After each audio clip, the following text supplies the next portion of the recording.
नमस्कार, मी हर्षाली हितगुजे आपल्या खास कार्यक्रमात आपल्या सर्वांचं स्वागत। हितगुज या कार्यक्रमाच्या माध्यमातून आपण विविध आजार त्यावरील उपचार या संदर्भात चर्चा करत असतो आणि यावर तज्ञांचं मार्गदर्शन देखील घेत असतो। आणि आजचा आपला जो विषय आहे तो म्हणजे हृदयरोगावरील अत्याधुनिक उपचार। आणि यावर मार्गदर्शन करण्यासाठी आपल्या सोबत आपल्या स्टुडिओमध्ये आलेले आहेत डॉक्टर संजीव कुमार कळकेकर। डॉक्टर, स्वागत आहे तुमचं। नमस्कार। नमस्कार डॉक्टर संजीव कुमार कळकेकर यांच्याबद्दल थोडक्यात जाणून घेऊयात। डॉक्टर संजीव कुमार कळकेकर हे मुंबईतील अग्रगण्य इंटरव्हेन्शनल कार्डिओलॉजिस्ट आणि स्ट्रक्चरल हार्ट डिसीज स्पेशालिस्ट आहेत। त्यांना 24 वर्षांचा प्रगल्भ असा अनुभव आहे। त्यांच्या स्पेशलायझेशनच्या क्षेत्रांमध्ये complex angioplasty, permanent pacemaker, implantation, TAVI, Mitra clip, Micra pacemaker, Watchman device इत्यादींचा समावेश आहे। एंजियोप्लास्टीच्या ॲक्युरन्सीसाठी ते OCT, आयवस, FFR यांसारख्या नवीन तंत्रज्ञानाचा वापर करतात। संपूर्ण पश्चिम भारतासाठी लीडलेस पेसमेकर मायक्राचे ते पहिले आणि एकमेव ट्रेनर आहेत। त्यांना 16,000हून अधिक इंटरव्हेन्शनल प्रोसिजरचा समृद्ध असा अनुभव आहे। डॉक्टर कळकेकर यांनी अनेक संशोधनांवर काम केलेलं आहे। राष्ट्रीय तसेच आंतरराष्ट्रीय व्यासपीठावर वक्ता म्हणून देखील त्यांनी काम केलेलं आहे। मुंबई येथे झालेल्या पहिल्या इंडो जॅपनीज CTO क्लबमध्ये त्यांनी प्रथम पारितोषिक मिळवलेलं आहे। त्यांनी पॅरिस, फ्रान्स येथे आयोजित यूरो PCR आणि सॅन फ्रान्सिस्को USA येथे आयोजित TCT मध्ये त्यांची कॉम्प्लेक्स एंजियोप्लास्टीची केस सादर केलेली आहे आणि त्यांचं त्यासाठी खूप कौतुक देखील झालेलं आहे।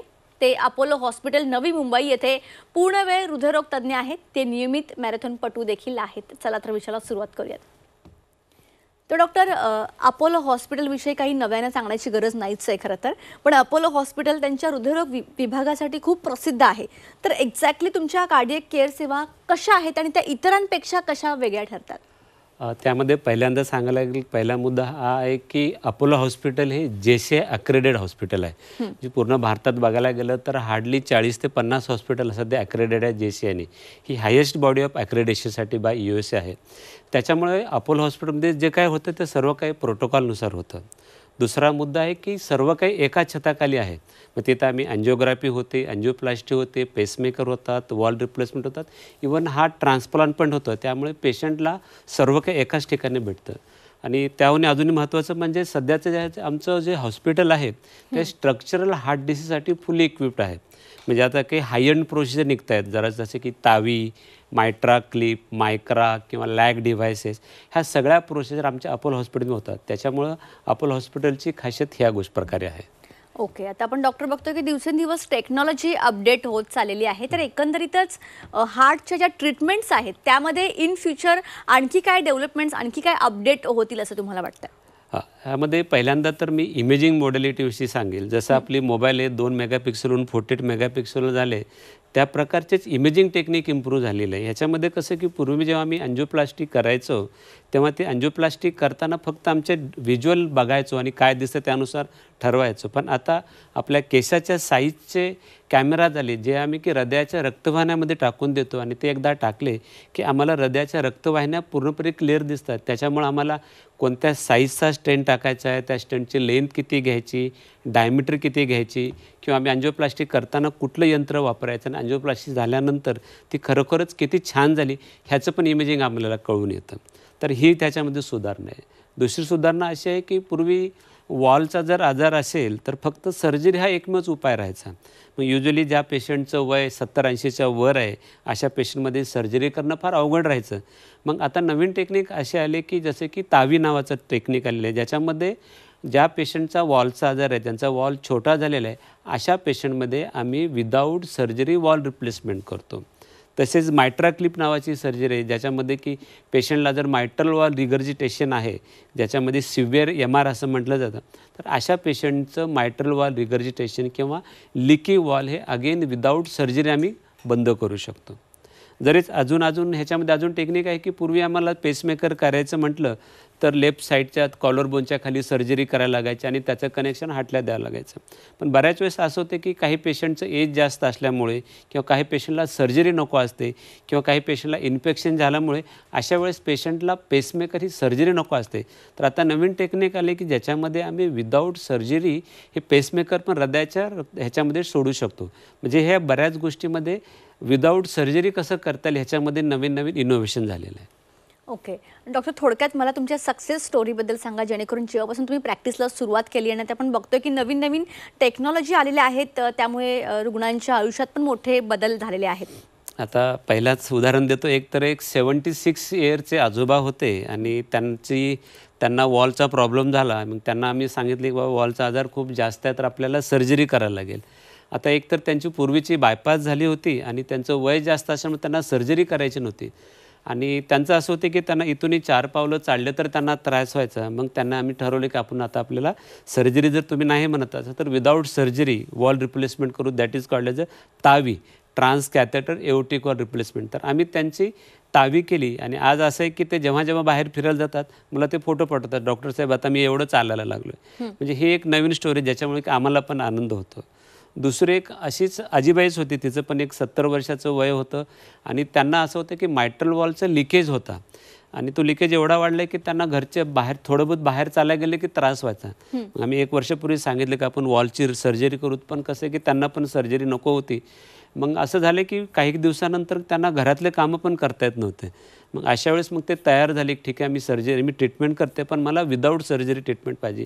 तर ह्या पेशंटमध्ये आम्ही मायट्रा क्लिप नावाचं तंत्र वापरलं, ज्याची की विदाऊट सर्जरी आम्ही त्यांचा जो लिकी वॉल आहे तो क्लोज केला आणि आज पेशंट अत्यंत आनंदी आहे आणि सगळ्यात महत्त्वाचे ते घरचे तर काम करतात, त्यांना आज बाहेर पण जाऊ शकतात. तर हे सक्सेस स्टोरी आहेत. अजून एक ॲडिशनमध्ये सांगू शकते की एक पेशंट असाच महाराष्ट्राच्या इंटेरियरमधून आलेला होता की ज्याच्या एका साईडला त्यांचं पेसमेकर टाकलं होतं, पण काही कारणामुळे त्यांना इन्फेक्शन झालं. मग दुसऱ्या साईडला पेसमेकर टाकलं, त्याला पण इन्फेक्शन झालं आणि आता 15 दिवस पेशंट बेडवरच झोपून होते की त्यांना काहीच करता नव्हतं की विदाऊट पेसमेकर नसल्यामुळे त्यांना चालणं पण होत नाही. मग अशा पेशंट आम्ही विदाऊट सर्जरी पेसमेकर टाकलं आणि आता आज पेशंट जो 15 दिवस बेडवरच होता तो आज चांगला चालतो फिरतोय. तर अशा वेगवेगळ्या प्रकारच्या सक्सेस स्टोरी आहेत त्याच्यामध्ये. ओके. डॉक्टर, आता मेन्स हेल्थ अवेअरनेस मंथ चालू आहे, तर त्या निमित्ताने आपल्या प्रेक्षकांना म्हणजे जे मेल असतील त्यांना तुम्हाला काय मेसेज द्यायचा, एकंदरीत त्यांचं हार्ट निरोगी राहावं, हृदयाची काळजी कशी घ्यावी? पहिल्यांदा मी सर्व पुरुषांना हेच सांगतो की एक लक्षात घ्या की आपण जेनेटिकली बायस आहे आपल्याकडे गॉडचं. म्हणजे कसं की इंडियन लोक त्यातल्या त्यात साऊथ एशियन लोकांना आपण जेनेटिकली प्रोन आहोत हार्ट डिसीजसाठी. त्याच्यामुळं आपल्याला ऑलरेडी जेनेटिकल रिस्क असेल तर ह्यावरून ॲडिशनल रिस्क आपण नाही व्हायला पाहिजे.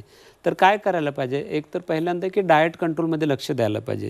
तेलाचं, मिठाचं आणि साखरेचं प्रमाण खूप ठेवायला पाहिजे. आजकाल असं झालं आहे की ह्या गोष्टी अवॉइड करणं फार अवघड झालेलं आहे. दुसरी गोष्ट जी येते त्याच्यामध्ये की एक्सरसाइज राहणे. जसं आपल्या लाईफस्टाईलमध्ये वॉकिंग, सायकलिंग, स्विमिंग, रनिंग किंवा जिमिंग असेल तर ह्या गोष्टी इन्क्लूड करायलाच पाहिजे. It should be part of lifestyle. तिसरं पार्ट आहे की बऱ्याच जणांमध्ये स्मोकिंगचं प्रमाण खूप वाढलेलं आहे, मेल्स ॲज वेल एज फिमेल्समध्ये, आणि स्मोकिंगचं प्रमाण वाढल्यामुळे अजून हार्ट डिसीजचं प्रमाण वाढलेलं आहे. चौथी गोष्ट आहे की टेन्शन आणि स्ट्रेसचं पण प्रमाण वाढलं आहे आणि त्यामुळे पुन्हा अजून हार्ट डिसीजचं प्रमाण वाढलेलं आहे. आणि सगळ्यात महत्त्वाची, ज्यांना ऑलरेडी डायबिटीज किंवा ब्लड प्रेशर किंवा कोलेस्ट्रॉल आहे अशा लोकांनी ते मेडिसिन बरोबर घेणे, किंवा ज्यांना ऑलरेडी हार्ट डिसीज झालेलं आहे अशा लोकांनी ते मेडिसिन रेग्युलरली घेणे, जे करून त्यांना पुढचा आजार होणार नाही. तर हे पंचसूत्री diet, exercise, medicine, tension stress avoid करणे आणि टोबॅकोपासून दूर राहणे ही त्यांना मी पंचसूत्री सांगेल. ओके. डॉक्टर, आपण बघतोय की सध्या हृदयरोगाचं प्रमाण यंग जनरेशनमध्ये पण खूप वाढलेलं आहे. तरुण मुलामुलींना म्हणजे 30च्या आतल्या लोकांना पण आता अटॅक येत आहेत, त्यांचे मृत्यू होत आहेत. तर हे हृदयरोगाचं प्रमाण जे आहे, जे दिवसेंदिवस वाढत चाललेलं आहे, त्याला एकंदरीतच कोणते घटक कारणीभूत आहेत असं तुम्हाला वाटतं? कारण का आत्ताच्या आपल्या बिझी शेड्यूलमध्ये आपलं खाणं पिणं योग्य वेळेवर होत नाही आणि जो काही स्ट्रेस लेवल आहे, एकंदरीतच ह्या सगळ्या ज्या गोष्टी आपण डेली रुटीनमध्ये योग्य फॉलो करत नाहीत, त्यामुळे असं होतं का?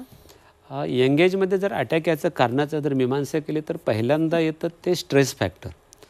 म्हणजे रुटीन आयुष्यामध्ये स्ट्रेस खूप वाढलेला आहे आणि that is killing our young generations.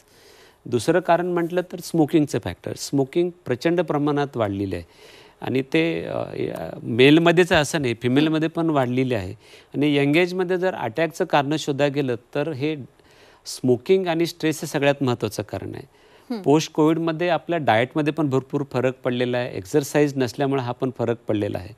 आणि पूर्वी आम्ही असं म्हणायचो की युजली हृदयाचे आजार हे पुरुषांना होतात, आता असं झालं की स्त्रियांना पण होतात आणि ते पण वयाच्या 30-40मध्ये पण होत आहेत. म्हणजे आजकाल बऱ्याच फिमेल पण येतात आमच्याकडे वयाच्या 30मध्ये की ज्यांना अटॅक आलेला आहे. म्हणजे युजली अशामध्ये हे पूर्वी अनकॉमन होतं. पूर्वी युजली हे अटॅक हे 60-70 नंतर राहायचे, पण आता अटॅक हे 20-30मध्ये पुरुषांना जो स्त्रियांना पण येत आहेत. स्ट्रेस, स्मोकिंग आणि बॅड लाईफस्टाईल ह्या गोष्टी कारणीभूत आहेत असं मला वाटतं. ओके. तरी पण तुम्हाला जर सविस्तरमध्ये आपल्या प्रेक्षकांना सांगायचं असेल जेणेकरून ते ह्यापासून हृदयविकारापासून स्वतःला लांब ठेवतील, यासाठी त्यांनी जीवनशैलीमध्ये कोणते चेंजेस करणं अपेक्षित आहे, तुम्ही त्यांना काय सांगाल सविस्तरमध्ये? बेसिकली कसं आहे की जसं लाईफस्टाईल म्हणजे कसं आपण सकाळी उठतो, त्यानंतर आपण ब्रश करतो, बाथ घेतो, तसंच एक आपल्या लाईफस्टाईलमध्ये रुटीनमध्ये एक्झरसाईज आलं पाहिजे. आता बरेच जण असं म्हणतात की मी कामाच्या ठिकाणी चालतो, त्याला मी एक्झरसाईज नाही म्हणत. वॉकिंग म्हणजे कसं की स्पोर्ट ड्रेस घातला आहे, स्पोर्ट शूज घातलेत आणि तुम्ही ॲटलिस्ट 1 तास चालता आणि ती चालण्याची स्पीड अशी पाहिजे की तुम्हाला थोडंसं घाम आला पाहिजे, तुमचं वाक्य पूर्ण करता आलं नाही पाहिजे, तर आम्ही त्याला म्हणतो की वॉकिंग झालं.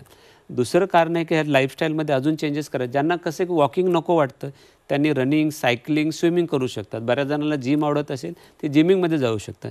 जिममध्ये लक्षात घ्यायचं आहे की ऑलवेज अर्धा तास तुम्ही त्याच्यामध्ये कार्डिओ करायला पाहिजे. आणि यंग जनरेशनला स्पेसिफिक माझं इन्स्ट्रक्शन राहील की तुम्ही जेव्हा जिम जॉईन करते त्याच्या अगोदर तुम्ही तुमच्या काही बेसिक कार्डिॲक टेस्ट करून घ्या. विदाऊट टेस्ट तुम्ही डायरेक्ट जाऊ नका, कारण बऱ्याच जणांत हिडन आजार राहतात आणि जिममध्ये अचानकच अटॅक वगैरे येतो आणि मग ते जिमवाले असं वाटते की जिम केली आणि अटॅक आला, तसं नसतं. त्यामुळे बेसिक जर आपण टेस्ट केला तर त्याचा जास्त फायदा होतो. ओके. आता तरुण व्यक्तींसाठी नियमितपणे हृदय आणि रक्तवाहिन्यांसंबंधित टेस्ट करणं, जसं की तुम्ही आत्ता म्हणालात, ते किती गरजेचं आहे आणि कसं करावं आपण? बेसिकली पुरुष लोकांसाठी ज्यांचं 25च्या वर वय आहे आणि स्त्रियासाठी ज्यांचं 30च्या वर वय आहे त्यांनी बेसिक काही टेस्ट करून घ्यायला पाहिजे. तर पहिली टेस्ट राहील ECG, दुसरी राहील 2D इको ज्याच्यामध्ये हृदयाचं पंपिंग कसं आहे हे लक्षात येतं.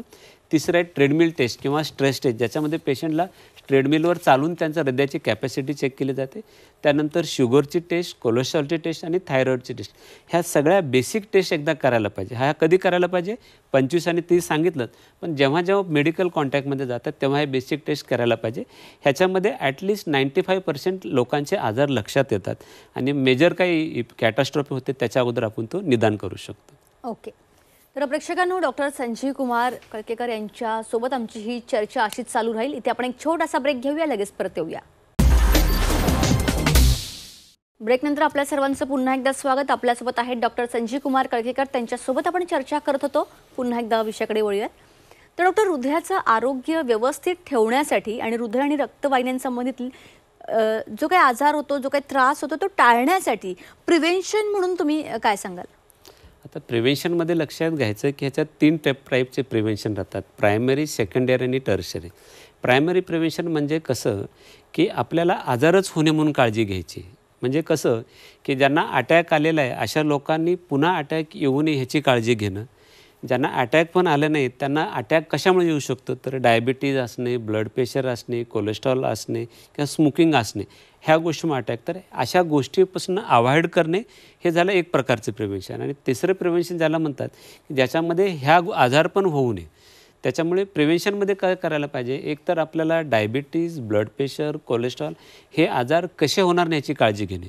मग त्याच्यासाठी तुम्हाला काय करायला लागणार आहे, तर डाएटमध्ये बदल, साखरेचं प्रमाण कमी करणे, मिठाचं प्रमाण कमी करणे, तेलाचं प्रमाण कमी करणे, फ्राईड गोष्टी अवॉइड करणे, हे डाएटमध्ये सगळ्यात महत्त्वाचे चेंजेस आहेत. एक्झरसाईजमध्ये मी पूर्वी सांगितलं की आपल्याला कुठल्याही एका प्रकारची तरी ॲटलिस्ट एक्झरसाईज आपली डेली झाली पाहिजे. तिसरं आहे स्मोकिंगपासून ऑलवेज लांब राहायला पाहिजे. Even passive smoking is also dangerous आणि फिमेलसाठी स्मोकिंग ही अजून डेंजरस आहे पुरुषापेक्षा. चौथी गोष्ट excessive alcohol is also dangerous. ह्या झाल्या प्रिव्हेन्शनच्या गोष्टी. ओके. आता डॉक्टर, एखाद्याला सपोज हृदयविकाराचा झटका आलेला आहे, हे एक्झॅक्टली कसं ओळखायचं? आता नुसतं छातीत दुखते म्हणून आपण आपल्याला कळणार नाही ना की आता आपल्याला अटॅक येतोय की दुसरं काही होतं, तर ते कसं ओळखायचं? बेसिकली कसं आहे की बरेच प्रश्न असे पेशंट विचारतात की अटॅक आलेलं कसं लक्षात घ्यायचं. ॲक्च्युली प्रश्न जरी सोपं वाटत तसं उत्तर फार अवघड आहे. कारण की बऱ्याच कार्डिओलॉजिस्टला, बऱ्याच कार्डिॲक सर्जनला त्यांना स्वतःचा अटॅक पण समजलं नाही आहे. हे खरं तर सगळ्यात मोठं काम आहे. कारण होतं कसं की प्रत्येकांना असं वाटतं की अटॅक मला येणार नाही आणि ते सगळ्यात चुकतं. पण एक लक्षात घ्यायचं की चेस्ट पेन होत असेल, चेस्ट हेवीनेस होत असेल, हृदयावर काही वजन ठेवल्यासारखं वाटत असेल तर ते अटॅकचं लक्षण असू शकतं. त्याच्यामुळे कसल्या प्रकारचं नवीन सिम्पटम जे तुमच्या जॉ लाईन आहे त्याच्या खाली आणि बेली बटनच्या वर जर कसल्याही प्रकारचं सिम्पटम येत असेल तर ते हार्ट अटॅक असू शकतं. बऱ्याच जणांना की अप्पर ॲब्डोमेन पेन होतं आणि ते म्हणतात की मला ॲसिडिटी झाली आणि बऱ्याच वेळेस ते हार्ट अटॅक असू शकतं. त्याच्यामुळं हृदयाचा आजार निदान करणं फार अवघड गोष्ट असते. पण आम्ही काय सांगत असतो की तुम्हाला कसलेही अनयुज्युअल सिम्पटम येत असेल तर बेस्ट वे तुम्ही हॉस्पिटलमध्ये जा. मग हॉस्पिटलमध्ये आम्ही काय करतो की एकतर पेशंटची डिटेल हिस्ट्री घेतो आणि त्यानुसार काही गोष्टी लक्षात येतात की हे हार्टचं आहे की नाही. त्यानंतर पेशंटचा ECG करतो आम्ही आणि सिक्वेन्शियल ECG आता एक करणार, थोड्या नंतर पुन्हा करणार. त्याच्यानंतर इकोकार्डिओग्राफीची टेस्ट राहते, जसं हृदयाची सोनोग्राफी म्हणतो त्याला, जशी रुटीन सोनोग्राफी तसं हृदयाची पण सोनोग्राफी ते करतो. आणि एक ट्रोपोनिन नावाची टेस्ट असते ज्याच्यामध्ये जर पेशंटला अटॅक आला असेल आणि पेशंट जर 4-5 तासानंतर उशिरा हॉस्पिटलमध्ये आला असेल तर त्याच्यावर ते समजून येतं की पेशंटला अटॅक आले की नाही. त्याच्यामुळे ह्या 4 टेस्ट झाल्या, क्लिनिकल हिस्ट्री, ECG, इको आणि ट्रोपोनिन, ह्या 4 गोष्टी नॉर्मल आलं तरच आम्ही म्हणतो की तुम्हाला अटॅक नाही. त्याच्यामुळे सजेशन एवढंच आहे की तुम्हाला जर शक्यता वाटत असेल हार्टचा प्रॉब्लेम तर बेस्ट वे तुम्ही जवळच्या हॉस्पिटलमध्ये जा आणि ह्या 4 टेस्ट करून घ्या. त्याच्यानंतरच आपण रूल आउट करू शकतो तुम्हाला अटॅक आहे की नाही. ओके. आता एखाद्याला जर हृदयविकाराची किंवा झटक्याची लक्षणं सतत जाणवत असतील तर अशा वेळेला आपण एक्झॅक्टली फर्स्ट स्टेप म्हणजे काय करणं गरजेचं आहे, त्यांना कोणती मदत करणं गरजेचं आहे? एकतर एखाद्या पेशंटला समजा असं वाटत असेल की त्यांना खूप चेस्ट पेन होते आणि तुम्ही तिथे आहात आणि अशा वेळेस तुम्ही काय करायला पाहिजे हा प्रश्न आहे. बेसिकली पहिल्यांदा की हृदयाच्या आजाराचे पेशंटचा प्रॉब्लेम काय होतो, एक तर पहिल्यांदा घाबरून खूप जातात आणि ते डेंजरस असतात. मदत तर काय होत नाही पेशंटला, पण ते भीतीदायक राहतं. कारण जसं तुम्ही घाबरणार, सिम्पथॅटिक ड्राईव्ह वाढतो आणि अजून प्रॉब्लेम वाटतात. तर पहिल्यांदा जर कोणी दुसरा पेशंट असेल तर पहिल्यांदा पेशंटला एवढंच सांगणं की तुम्ही शांत राहा, आम्ही तुम्हाला हॉस्पिटलमध्ये घेऊन जातो आणि लवकरात लवकर जवळच्या हॉस्पिटलमध्ये घेऊन जाणं. बरेच पेशंट चूक काय करतात की कोणी ॲसिडिटीच्या गोळ्या घेतात, मग 4 तास वाट बघतात गोळीचा फरक पडतो का, काही वेगवेगळ्या प्रकारचे औषध घेतात, काही चूर्ण घेतात. त्यांना असं वाटतं की हे जर नसेल तर अटॅक नाही ना. तसं नाही करायला पाहिजे. जर तुम्हाला वाटत असेल छाती दुखत असेल तर अशा वेळेस अशा पेशंटला लवकरात लवकर हॉस्पिटलमध्ये घेऊन जाणे ट्रीटमेंट आहे. त्याला आम्ही गोल्डन आवर ट्रीटमेंट म्हणतो. जसं एखाद्या पेशंटचा ॲक्सिडेंट झाला तर आपण काय करतो, अशा वेळेस ब्लिडिंग होत असेल तर अशा पेशंटला आपण लवकर हॉस्पिटल शिफ्ट करतो. तसंच एखाद्या पेशंटला जर चेस्ट पण होत असेल तर अशा पेशंटने लवकरात लवकर हॉस्पिटलमध्ये घेऊन जाणे. आणि हॉस्पिटलमध्ये घेऊन गेल्यानंतर आम्ही काय करणार तर अशा पेशंटचा आम्ही ECG, इको, ब्लड टेस्ट करतो. आणि जर आम्हाला लक्षात आले की हा अटॅकच आहे तर मग आमच्याकडे 2 प्रकारची ट्रीटमेंट. एक जी सगळ्यात चांगली ट्रीटमेंट आहे, आम्ही अशा पेशंटला इमर्जन्सी अँजिओग्राफी करतो. ब्लॉक हा का पाहतो आणि ब्लॉक असेल तर तिथे इमर्जन्सी अँजिओप्लास्टी करून ते ब्लॉक काढून टाकतो. आणि ह्याचं success rate near about 98 to 99% आहे.